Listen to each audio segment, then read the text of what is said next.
Quando os planos forem veiculados por leis em sentido estrito, isto é, leis gerais e abstratas, a responsabilidade deverá ser por ato administrativo, porque a lei geral e abstrata não causará dano específico no patrimônio de alguém.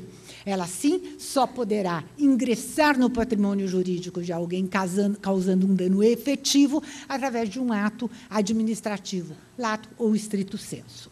A responsabilidade do Estado, como diz o meu tema, por não intervenção no domínio econômico, só seria possível se o Estado fosse obrigado, por dispositivo constitucional, obrigado a apresentar um determinado plano. Isso não me parece viável, tendo em vista o artigo 174 da Constituição brasileira.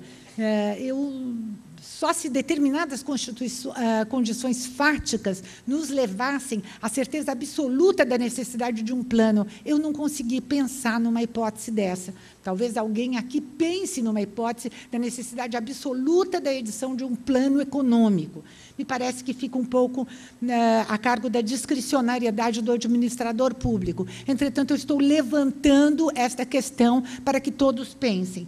O artigo 174 da Constituição brasileira diz: como agente normativo regulador da atividade econômica, o Estado exercerá, na forma da lei, as funções de fiscalização, incentivo e planejamento, sendo este determinante para o setor público e indicativo para o setor privado, mas não obrigatório para o setor privado. Mas nem sempre isso ocorre. Nós vimos planos imperativos existindo. E diz mais, que a lei estabelecerá as diretrizes e bases do planejamento do desenvolvimento nacional equilibrado, o qual incorporará e compatibilizará os planos nacionais e regionais de desenvolvimento. Os planos indicativos, no meu entender, não geram responsabilidade, porque, como eles indicam apenas o caminho que o Estado irá percorrer num determinado plano econômico, o particular só irá ingressar colaborando com este plano se assim o quiser.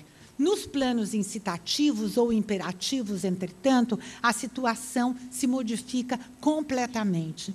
Nos planos incitativos, esses são os mais complicados e eu, portanto, gostaria de falar sobre eles depois. Nos planos imperativos, há, sim, possibilidade de gerar responsabilidade do Estado.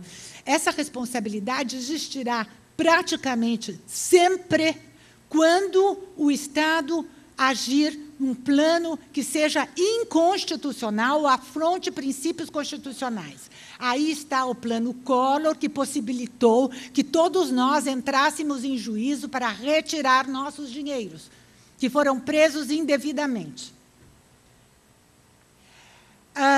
E eu disse, até coloquei aí num brevíssimo esquema, que os planos, tanto incitativos como imperativos, gerarão responsabilidade do Estado quando causarem ou quando ocasionarem um dano antijurídico. E eu gostaria de dizer para os senhores o que, para mim, constitui o dano antijurídico, que, para mim, especialmente, eu sei que eu não acompanho a doutrina brasileira, constitui a causa de imputação de responsabilidade ao Estado. A causa de imputação de responsabilidade ao Estado, portanto, para mim, é o dano antijurídico, que é para a interria o fundamento de imputação de responsabilidade do Estado. Não concordo com o meu mestre interria e penso que a causa de imputação é o dano antijurídico. E o que é, para mim, dano antijurídico? É qualquer dano originário de ato ilícito, ou é o dano anormal e especial resultante de atividade lícita do Estado. Os danos ressarcíveis, portanto, e eu assigo aqui os ensinamentos do professor Celso Antônio Bandeira de Mello, utilizando os fundamentos dele, mas a minha causa de imputação, que é uma só, o dano antijurídico. Os danos ressarcíveis são os provenientes de atividade ilícita. Portanto, aqueles que são certos e não eventuais, podendo ser atuais ou futuros. Isso não importa. É necessário que eles sejam ocasionados pelo Estado e que eles atinjam uma situação jurídica suscetível de configurar um direito ou, pelo menos, um interesse legítimo. É importante ainda frisar que, se lícita é a atividade, é necessário, para se configurar o dano ressarcível, que, além das características A e B, isto é, serem certos e não eventuais, e atingirem uma situação jurídica suscetível de de configurar um direito, ou, quando menos, um interesse legítimo, eles serem anormais, isto é, excederem aos incômodos da vida em sociedade, e serem especiais, isto é, atingirem um único indivíduo ou um grupo determinado de indivíduos, porque, se eles se espalharem por toda a coletividade, não há possibilidade do ressarcimento, porque a atividade é lícita.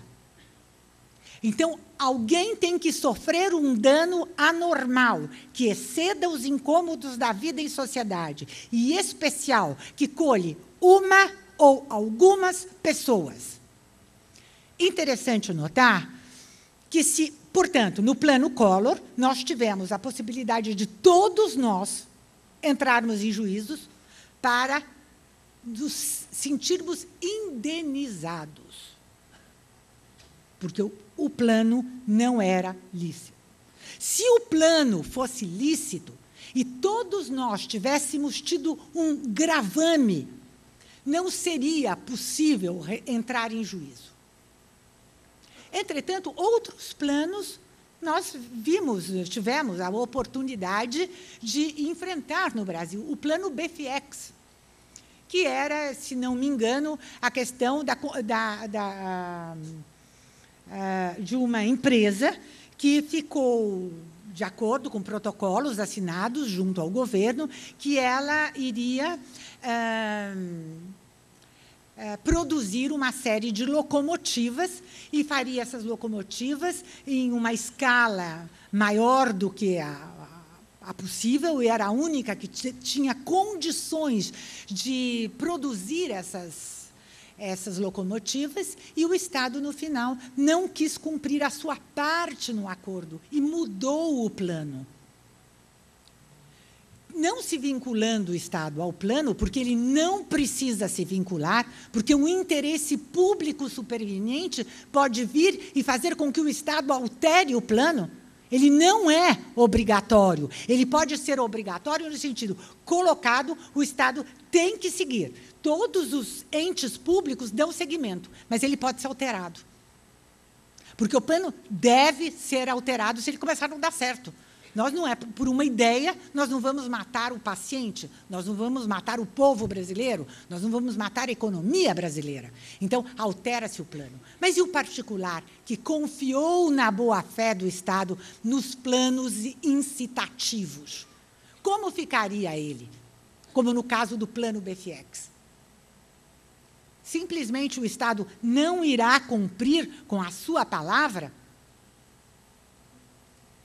Me parece que seria uma forma injusta de deixar de enxergar ou deixar-se aviltar o princípio da boa-fé. Então, o que nós teríamos, na verdade, recapitulando, tendo em vista a responsabilidade do Estado, nós teríamos, em um primeiro plano, planos inconstitucionais, que gerariam danos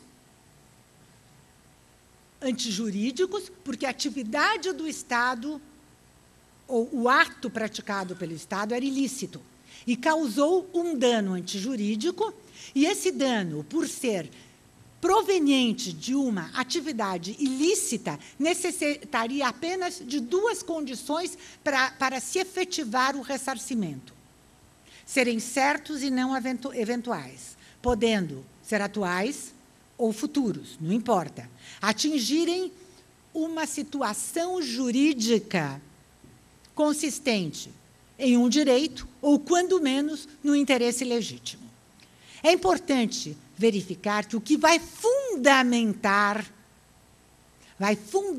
esse ressarcimento é o princípio da legalidade. Uma outra hipótese de danos provenientes de atividades lícitas do Estado, planos lícitos do Estado, mas que o Estado não pôde continuar. Por que o Estado não pôde continuar? Porque o plano, embora bem urdido, não se demonstrou, na realidade da vida, útil para incrementar uma determinada região ou para mostrar-se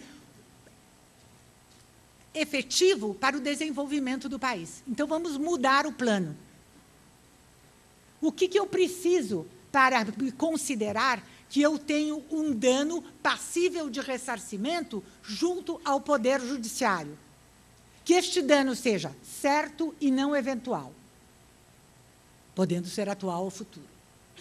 Que ele se constitua num direito, tenha atingido um direito meu, ou, quando menos, um interesse legítimo.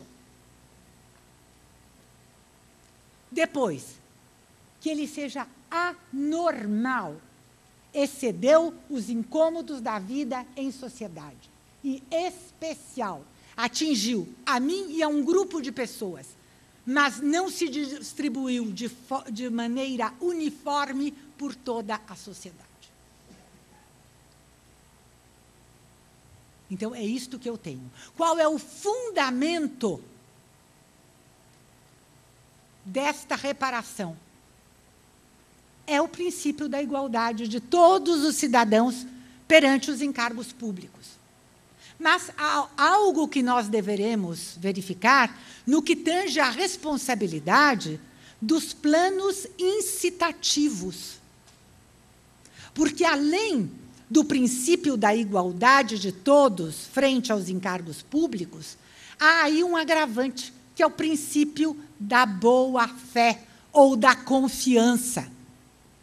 Porque o Estado vem e procura, de alguma forma, captar o particular para que ele ponha as suas forças para determinadas produções ou de bens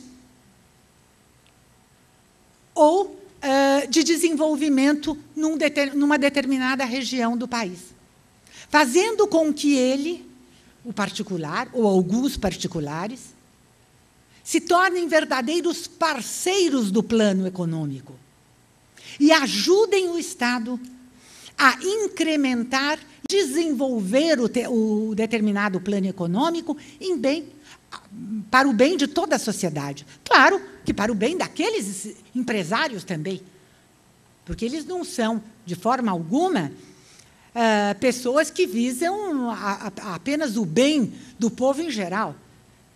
Eles são industriais, são empresários que querem o bem da sua empresa.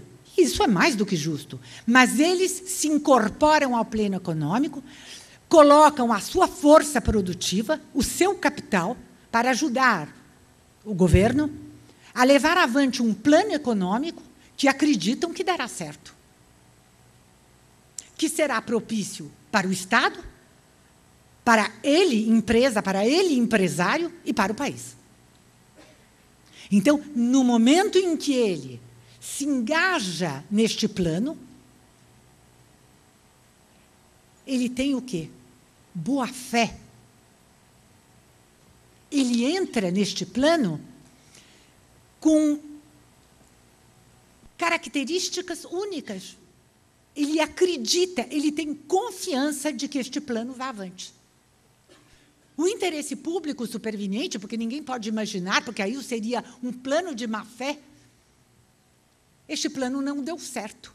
Então, o interesse público superveniente nos coloca Na condição, não, temos que mudar o plano.